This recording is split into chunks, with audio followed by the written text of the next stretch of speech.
رب اشرح لي صدري ويسر لي أمري واحلل عقدة من لساني يفقهوا قولي رب زدني علما وعملا صالحا آمين. اللهم صل على محمد وعلى آل محمد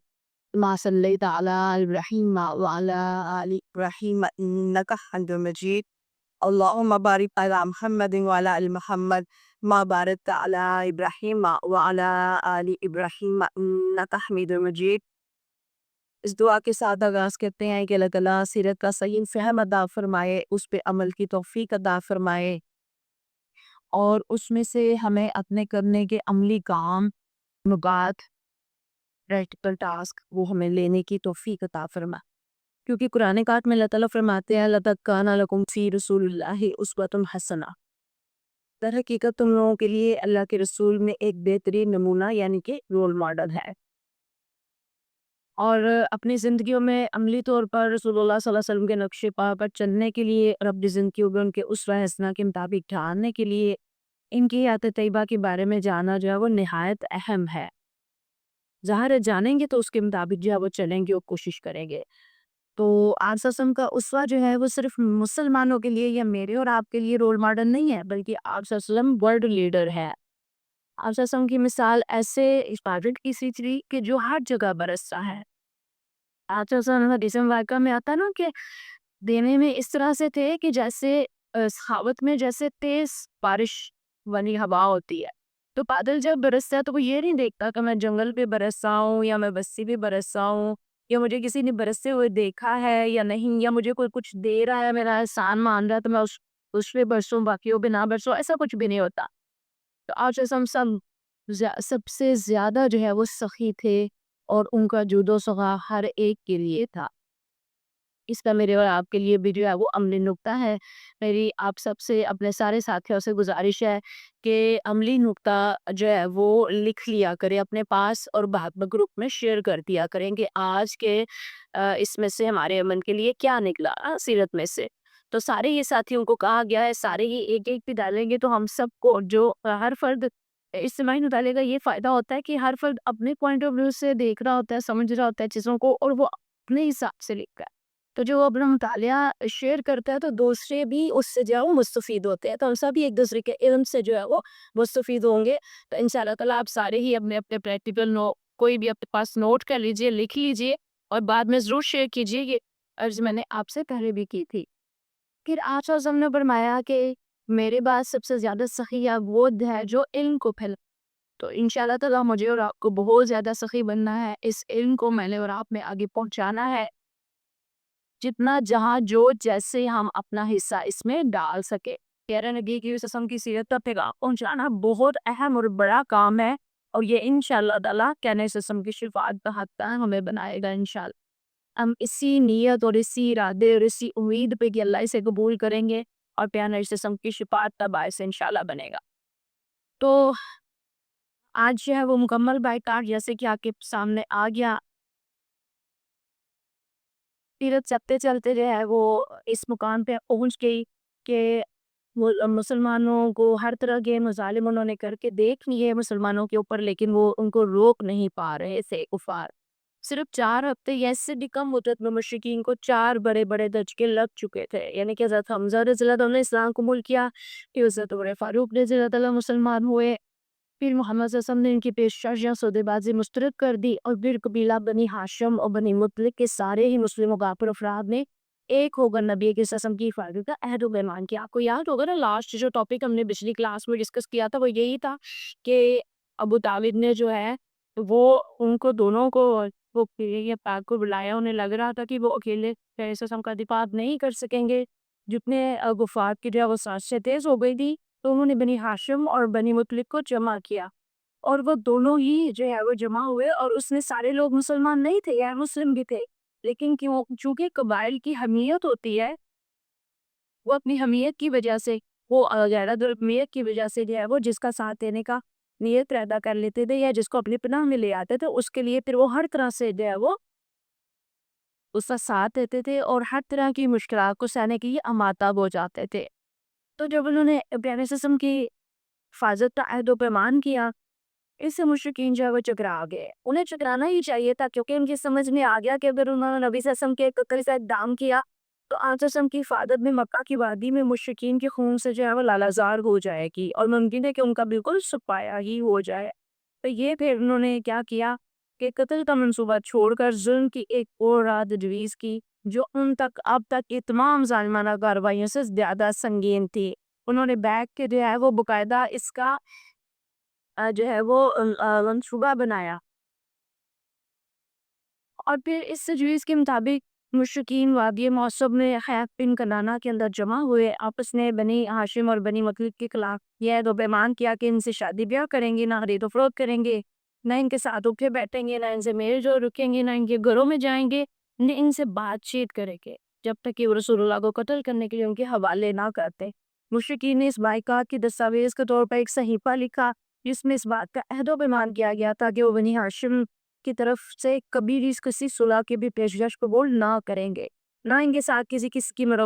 قسم کی مروت پرتیں گے جب تک کہ نبی کریم صلی اللہ علیہ وسلم کو قتل کرنے کے لیے مشرکین کے حوالے نہ کر دے۔ آج سے پہلے تو بچپن میں جو ہم نے قصہ کڑا واقعہ سنا وہ اتنا ہی تھا کہ شاہ ابی طالب میں گئے بائیکاٹ کر دیا تھا، 3 سال باہر ہے، بعد میں جو ہے وہ بائیکاٹ ختم ہو گیا، یہ مختصر سامنے پڑا ہوا۔ لیکن اس کی تفصیل میں جائیں تو ہمیں پتہ چلتا ہے کہ انہوں نے کس قدر زیادہ جو ہے وہ ظلم و ستم کی تجویز جو ہے وہ سوچ سی کی، یعنی کہ آپ اسی شکے ابھی ہمیں اسی شکوں کے اوپر غور کرتے ہیں، دیکھتے ہیں تو انہوں نے جو ہے وہ یہ جو مقاطع تھا یہ انہوں نے اتنی اس کی وفاق کو مضبوط بنایا کہ کوئی ایسا رخنہ نہ چھوڑا جس سے مقاطع کی خلاف ورزی ممکن ہو۔ اس سے یہ پتہ چلتا ہے کہ یہ دونوں وسیع پیمانے پر باہمی مشوروں اور افہام و تفہیم سے طے کیا تھا اور اسے طے کرنے میں انتہائی سمجھدار اور سرگرم افراد جو ہے وہ شامل تھے۔ مگر انہوں نے اس میں ہر طرح کا مقاطع کیا، انہوں نے جو ہے وہ معاشی بھی کیا، معاشرتی بھی کیا، سماجی بائیکاٹ بھی کیا، ہر طرح سے۔ اب یہ اور کر کے انہوں نے کیا یاد پیمان انہوں نے جو لکھا ہے دما تو اس کو کاناکاوا میں لکھا ہے، کیونکہ اس لیے کہ پتہ چلے کہ یہ ایک بڑی مقدس دستاویز ہے، کیونکہ جو مقدس دستاویز ہوتی تھی وہ وہاں لٹکائی جاتی تھی اور جس اس نے لٹکائی اس میں لکھا ہوا ہے، اس میں رئیق المختوم ہے کہ نبی صلی اللہ علیہ وسلم نے اس کے لیے بدعا کی، وہ سہاج اور شال ہو گیا تھا۔ اب یہ صحیفہ خانہ کعبہ کے اندر لٹکا دیا، اس کے نتیجے میں ابو لہب کے سوا بنی ہاشم اور بنی مطلب کے سارے افراد خواہ وہ مسلمان رہے ہوں یا کافر سمٹ سمٹا کر شب ابی طالب میں محبوس ہو گئے، اور یہ نبی کے وسلم کی بعثت کے 7ویں سال محرم کی 4 رات کا جو ہے وہ واقعہ ہے۔ اب یہاں پہ اس میں اس کی جو سکے ہیں وہ ہم دیکھ لیتے ہیں کیا کیا بھی اس کے اندر۔ سب سے پہلے انہوں نے کیا کیا کہ خرید و فروخت پر پابندی لگا کے مؤثر اقتصادی بائیکاٹ کیا، اور قریش نے اس دفعہ کے تحت مسلمانوں کو بھوکا رکھنے کی کوشش کی جس پر وہ کامیاب بھی رہے۔ روایات یہ آتا ہے کہ ان کی ہمت تقریباً جواب دے گئی اور وہ درستوں کے پٹے اور جانوروں کے چمڑے کھانے پر مجبور ہو کے اللہ تعالیٰ معاف فرمائے۔ دیکھیں کہ ہم سے 2 دن کا پسی کھانا نہیں کھایا جاتا، یہ 3 دن سے ظاہر اگر کبھی ہمیں ضرورت پڑ جائے کھانے کی تو ہم کہتے ہیں کہ اس کا تو ذائقہ ہی ختم ہو گیا، یہ تو بالکل پسند نہیں آ رہا، اور کہا پھر وہ سارا ہی جو ہے وہ بالکل ہی روک لیا گیا، اور جو بھی جو ہے وہ آتا تھا قبیلہ خرید و فروخت کے لیے تو ابو جہل اس کو باہر ہی باہر روک لیتا اور وہیں سے خرید و فروخت کر لیتا، اندر آنے ہی نہ دیتا، اور بچوں اور عورتوں شہبازی کی گھاٹی کے باہر بھی سلائی پڑتی، اور یہ بات جب گھاٹی میں جو چلے گئے نا وہ اسی طرح سے عرب نے رواج سا، جیسے ہمارے پنجاب میں رواج ہے نا دیرا ہوتا ہے باہر مردوں کا بنا ہوتا ہے علیحدہ سے، کروں میں نہیں آتے مرد وہیں پہ اٹھتے بیٹھتے ہیں، وہیں محفلیں بیٹھ کے جمتی ہیں ان کی، اسی طرح عربوں کی بھی باہر گھاٹیوں میں جو ہے وہ مہمانوں کی آمد و رفت اور اس طرح سے ہوا کرتا تھا۔ تو یہ گھاٹی ابو طالب کی پہلے سے بھی جہاں وہ یہ سارا کچھ طے شدہ تھا اور مہمان وہاں آیا جایا کرتے تھے برات، تو پھر اس لیے وہ اس میں جو ہے وہ چلے گئے اس وقت، اور قافلوں کی خرید و فروخت اور وہ سارا تو وہ آنے ہی نہیں دیتے تھے۔ دوسری بات یہ ہے کہ اس تنگی کی وجہ سے یہ تنگی اس سکھ کی وجہ سے پیدا ہوئی جس میں کہا گیا تھا کہ وہ کھانے پینے کی کوئی چیز ان محصورین تک پہنچنے نہ دیں گے، اور اللہ تعالیٰ معاف فرمائے اگر کوئی ہدیہ بھی دیتا تو اس کو بھی روک لیتے ہیں۔ حکیم بن حزام جو خدیجہ رضی اللہ تعالیٰ عنہ کا بھتیجا تھا، اور کبھی کبھی اپنی پھوپھی کے لیے گیہوں گندم میں جوا دیتا تھا۔ ایک بار ابو جہل سے سابقہ پڑ گیا، وہ غلہ روکنے پر اڑ گیا، لیکن ابو البختری نے جو ہے وہ مداخلت کی اور اسے کہا کہ اپنے پھوپھی کے پاس اس کو جو ہے وہ بیچنے دیا جائے۔ اب اگلی شکل کیا تھی کہ کوئی بھی ان مصرین سے صلح نہیں کرے گا۔ نبی کے وسلم کو قریش کو کرنے کے سوا ہر اختیار کو باطن قرار دیا گیا۔ اب کوئی بھی درمیانی راستہ نہیں نکل سکتا تھا،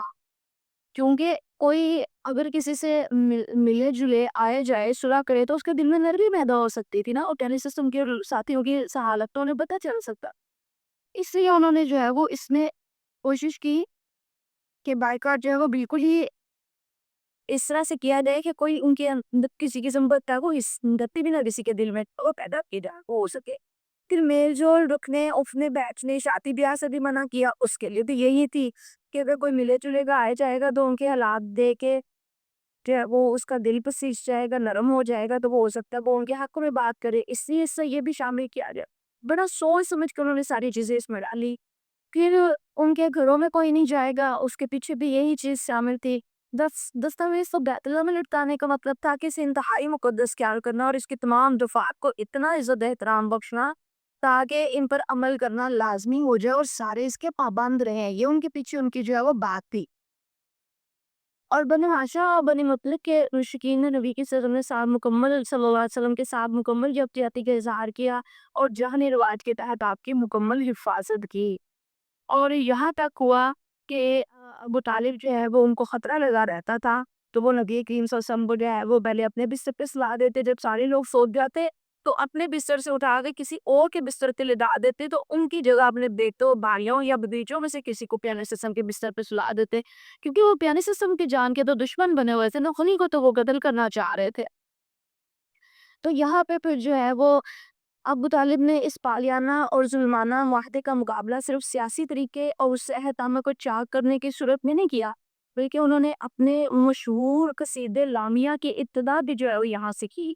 اور اس کے چند اشعار ہیں وہ بہت زیادہ، آپ جانتے ہیں کہ فصیح زبان فصیح لسان کے لاتے تھے نا عرب، تو ان کی زبان جو ہے وہ بہت زیادہ